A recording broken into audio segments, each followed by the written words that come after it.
후반 들어 몇 차례 결정적인 기회를 잡았는데 이 번번이 상대 수문장의 선방에 걸리면서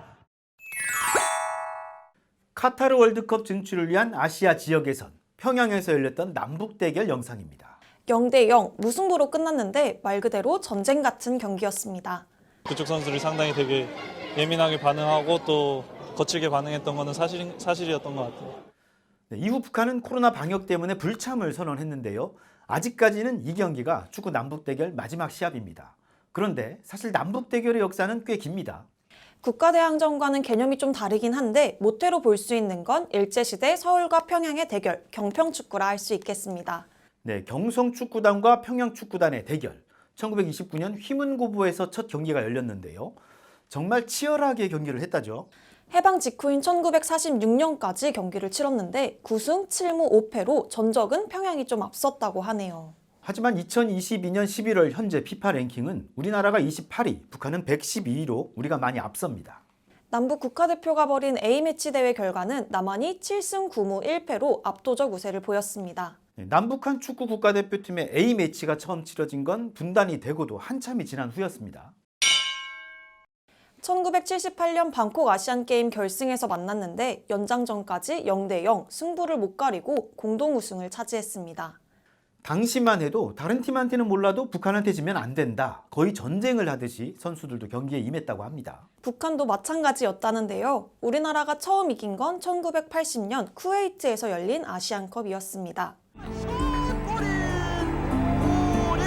정혜원 2대1 역전골. 그런데 북한은 1982년 뉴델리 아시안게임에서 판정에 불만을 제기하면서 심판을 폭행하고 출전 정지 징계를 받은 이후 한동안 국제무대에서 자취를 감춥니다.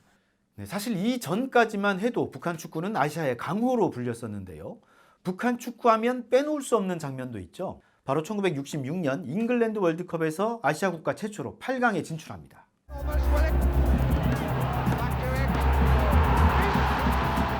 강호 이탈리아를 1대0으로 눌렀는데 당시 이른바 사다리 점법이 화제가 됐습니다. 키 작은 선수들이 높이 점프할 수 있게 뒤에서 받쳐주는 듯한 장면도 있었죠. 이 사진이 화제의 장면인데요. 그런데 이게 의도한 게 아니고 우연히 시간차로 점프하는 게 찍힌 거란 얘기도 있습니다. 여튼 체력적 열세를 딛고 강호를 물리쳤다는 점에서 파란을 일으켰고 2002년 우리나라가 4강에 올라갈 때까지 아시아 최고 기록으로 남았습니다. 1966년 월드컵 경기 대회에 우리나라 팀이 처음으로 참가해서 천리마 축구의 신화를 창조함으로써 세계 축구계에 커다란 파문을 일으켰습니다. 남북한 축구는 정치와도 밀접한 관계를 맺고 있는데요. 1990년에는 남북한을 오가면서 통일 축구대회도 열었습니다. 당시 우리 월드컵 대표팀 이회택 감독이 북한에서 아버지를 만나 이산가족 상봉으로 이어지기도 했었죠. 1991년에는 세계 청소년 축구대회에 남북 단일팀으로 출전해서 8강에 진출하기도 했습니다. 네, 하지만 이후 남북 관계는 다시 악화되고 남북 축구 교류도 재개와 중단을 반복했는데요. 한 가지 확실한 건 북한도 축구에 대한 관심이 상당히 높다는 점입니다. 이번 카타르 월드컵도 녹화긴 하지만 발빠르게 중계하고 있습니다. 8조에는 지금 경기에 나온 두 팀 외에 우루과이 팀과 한 개 팀이 속해 있습니다. 우리와 같은 조의 포르투갈 가나전 중계인데 우리나라를 그냥 한 개 팀이라고 하네요. 미국이나 일본 경기도 중계를 했는데요. 우리 경기는 중계하지 않습니다. 우승을 하면 그때 중계하려나요? 글쎄요. 현대나 코카콜라 같은 기업 광고도 모자이크 처리해서 중계하다가 요즘은 가리지 않고 방송하던데요. 언젠가 달라지긴 하겠죠. 네. 북한 매체에는 축구 학교를 소개하는 영상이 가끔 나오기도 하는데요. 나라의 전도 유망한 축구 선수 후비들을 기울이는 평양 국제축구학교에도 서바이벌 방식으로 훈련을 실시하고 엘리트 선수를 육성한다는 평양 국제축구학교도 종종 나옵니다. 해외 진출을 염두에 두고 영어도 집중 교육한다는데요. 이 학교와 협약을 맺은 해외 클럽들이 우수 선수들을 선발해 가기도 한답니다. 대표적으로 유벤투스에서 뛰었던 한광성도 이렇게 선발된 선수라고 합니다. 최근 북한의 대외 선전 매체 SNS에는 월드컵에 관심을 보이는 북한 주민들 인터뷰도 자주 나오던데요.